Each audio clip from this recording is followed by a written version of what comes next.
Nothing could prepare players back in 2016 for one moment: a face-off, a story changer, a difficulty boost, and a fitting finale 6 years in the making. Dark Souls 3 was a masterpiece, but what fans didn't know was that there was even more to the game than meets the eye. When you think about a video game moment that made such a huge impact, what comes to your mind? I think of tragedy.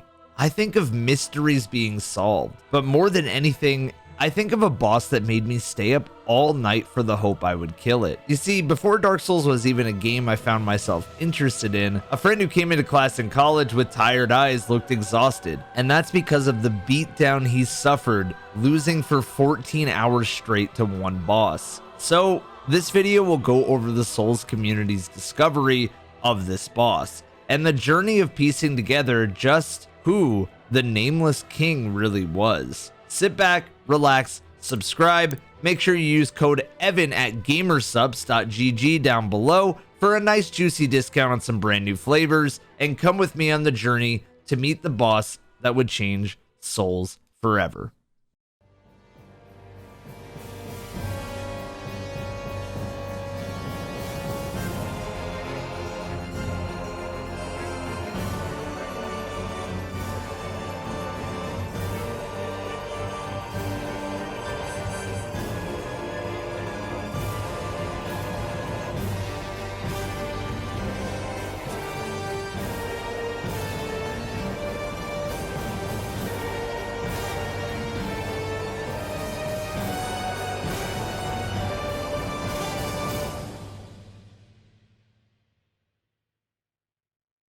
In 2016, Dark Souls was ready for the mainstream. Or was it? There was a few games to compete with From Software's next title. Games like The Division and others were making waves, but it's really important to know that Dark Souls 3 came out, outside of Japan, the same day as Ratchet and Clank on PS4. Nowadays, we think of From Software like juggernauts of Game of the Year titles, but the perception of Souls games in 2016 was a lot different. At least to mainstream, Souls games were seen as the funny YouTuber game that people rage at and was brutally hard. You can't blame them either. Let's Play YouTubers had new rage compilations every day at Dark Souls 2. And that game, even if it's not as bad as everyone says, left a perception of From Software's track record. Bloodborne had come out to another small, yet dedicated fandom in 2015, but only on PlayStation, limiting the reach of the studio. I don't want the narrative to be bad about the game's release, because in 2016,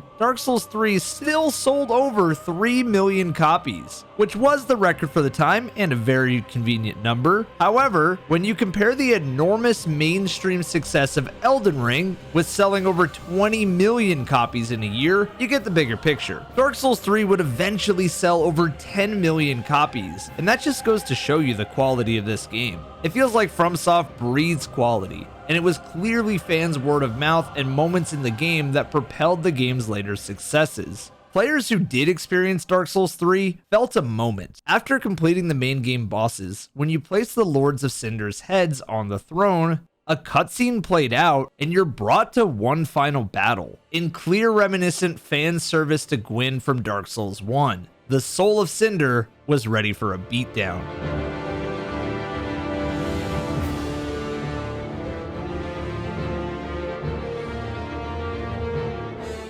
Then, Phase 2 came around, and the music just hit different.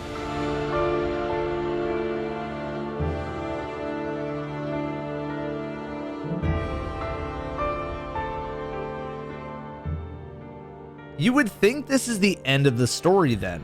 Dark Souls 3 is done. Well, fans noticed that in Bloodborne, a year before, there was a whole secret area named Castle Cainhurst, and with Dark Souls 3, there was nothing. Fans noted that near the Irithyll jail cells, there were some dead dragons in a pose. After a fight with the optional boss Ocerios the Consumed King, who said something that I can't remember. Who can remind me? Oh yeah, thanks. After this fight, there was an illusory wall player's bonk, and an emote rested on a body. Now if you hit the second wall, there was a whole optional area with a Dark Firelink shrine. and Champion Gundyr, who put the beat down on everyone in his way. Fans read Ocerios' item descriptions about dragons and in general dragon-related descriptions, which pieced together this mystery a bit more clear. The tailbone short sword from the Irithyll dungeon said, "It's a twisted dagger favored by the wretched, failed prisoners of the Irithyll dungeon. Crafted from feeble tailbone and seen as a sign of the dragons, their screams are oft heard inside the dungeon, as they naively mutilate their unworthy flesh." This isn't super clear, but it drops in a convenient location. The mystery is almost fully unraveled by the dragon torso stone item by the lift in the Irithyll dungeon, as it reads, "From ancient times, the path of dragon worship was walked by the warriors. It is said they envision Archdragon Peak in the depths of their meditation, and at times, they even hear the distant sound of the great bell at the peak." Now, a very astute observer would also find that the Seek Guidance spell, when cast, will give plenty of hint to the existence of a secret location. Then, on the same day the game was released in Japan, this video by Harry94 was released.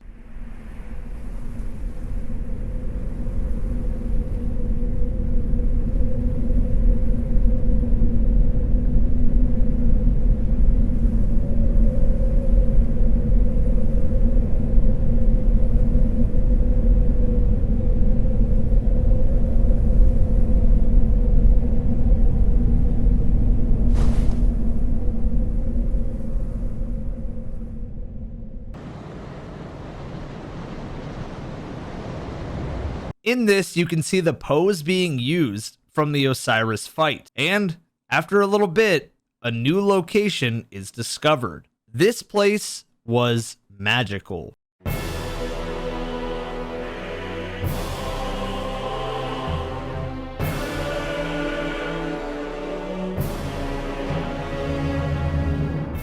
Archdragon Peak offers 2 full boss fights. One being our boss for the video, and the other being a gimmicky, yet menacing dragon. The dragon could have been one of the most difficult fights in the game, but fans quickly discovered that the arena was very open, and they made their way up to the sides and around for one large plunge. Farewell, dragon! Yeah! Yes. Yes. Oh my god. Yeah. Holy. What? What? Holy sh**. You're going down, fool. Yeah. What? What? No. Just make sure you don't miss. This dragon was the block to get through further parts of the peak, and after some upgrades, the fight was someone wearing Havel's armor, and some other fun gimmicks like hitting the dragon pose on this mountain to unlock the final dragon stone for the dragon form. You could ring a bell and begin a fight for the ages. There better be a story at the beginning of this.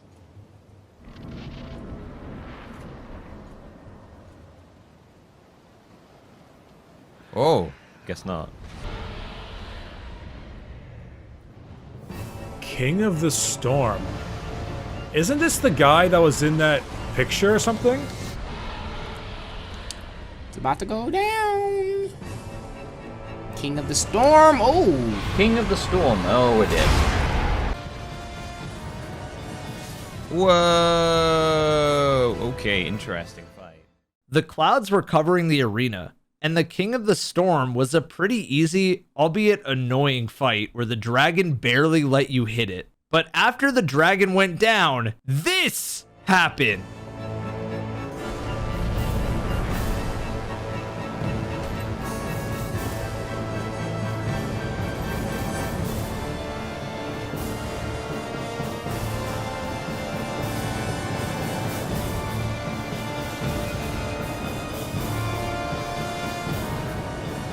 You're gonna resurrect the dragon?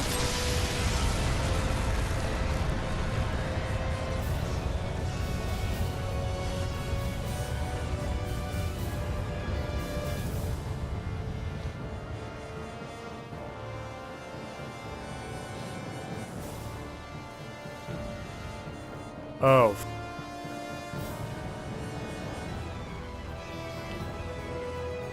Name... Everyone's been telling me about this guy. The Nameless King, a perplexing name for a boss that is so epic and challenging. Why was he known as the Nameless King? This mystery was filled in by players of the original Dark Souls. If you go back to Dark Souls 1, you can find a statue crumbled in Undead Burg, and for a long time, players thought it was Andre since he was supposed to be Gwyn's firstborn son in the original version of the game. It was not, and players were able to piece together through various item descriptions and environmental storytelling that Gwyn's Age of Fire was very much built on removing anyone who opposed it from the picture, including his firstborn son. The Nameless King was conceived to slay the dragons with a lightning engraved spear that could plunge into any dragon in his way. For reasons that we don't fully know, the Nameless King sided with the dragons and was disowned for this reason. So, sometime later, he joined them as their leader in Archdragon Peak. Ornstein is also found here after the fight, at least his armor, which means that the real Ornstein is the one who made it here instead of the Ornstein in Smo fight, which could just be a projection made by Gwendolyn or someone wearing his armor instead. Now that we have the 5-year mystery of who this statue was solved, how was the fight? Whoa! Whoa! Incredibly cool already. I'm just gonna. Oh my god.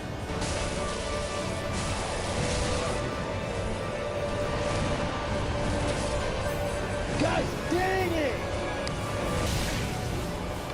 What the was that damage? Oh. Fucking goddamn. There's no way. No! Oh, I tried to dodge, but it's too late. I don't know the... Ah! I'm done. I'm done. I felt that one. That is the problem I make in all too many of my... Oh, that was crazy. Okay. Yeah, I don't know. Like, I'm not gonna kill this boss, obviously. I'm gonna call it a day, guys. Thanks for watching. I appreciate it. Obviously, it hasn't worked, and yeah, I'm just gonna call it a day. I guess I'll try and do this boss again, but like, if I can't kill him again, I'm probably just gonna quit. The Nameless King was one of the hardest boss fights of all time, and made just about every list of top quality, yet brutally punishing fights. Nameless by today's standards may not be the hardest you've ever fought, but at the time, this fight was game-changing, and it's ironic that the whole world of gaming knew the boss with no name. Immediately, articles and videos surfaced of how hard this fight was. The Nameless King was considered hard because he dealt high damage, was very aggressive, punishing your panic heals, and timing on attacks for your dodges, which would become a blueprint for the standard of Elden Ring endgame bosses. Every Elden Ring player is used to these delayed timing attacks, but I promise you, Nameless King is still no joke to this day. It's why I say you need to give bosses time before you can form a solid opinion. And let's be real, I'm not listening to you guys who summon the other players or use any form of summons for boss opinions. The Nameless King would eventually go down, however, and I'm actually curious to ask you guys, how many times did it take you to beat the Nameless King? For me, it was well over 50 on my first playthrough. This also got me thinking that sometimes the player really is the evil in the world, as Nameless King was just off on his own chillin', and we decided to commit to being a dragon, then just betray him. He, just had to go. Oh, shit. Oh. Soul of a Nameless King. Yes, come on. Yes! No, no, no, get up! Yes! Yes! Oh, thank God. Oh my goodness. Yes! Victory is mine. He needs to be teabagged now. He needs to be teabagged. Holy crap. Holy crap. I'm getting so greedy. YOLO, I'm trading. Oh! Juice! Oh! Oh, snap, son! Y'all don't know how long it's been. I've tried. Oh, dude.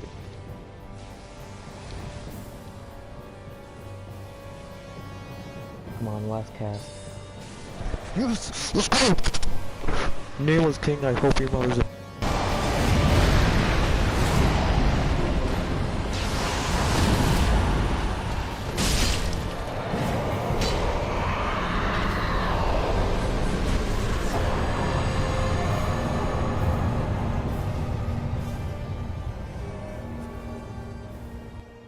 What I lack in dexterity, I make up for in knowledge.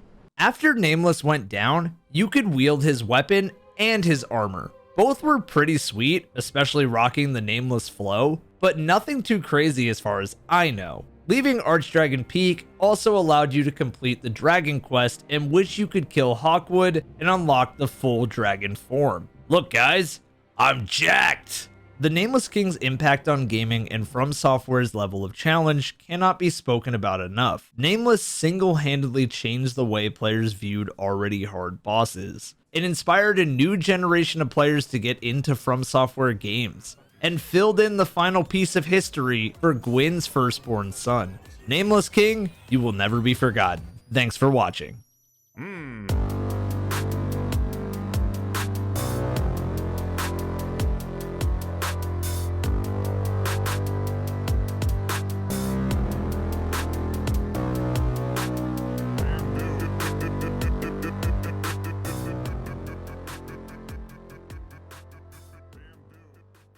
Please consider subscribing.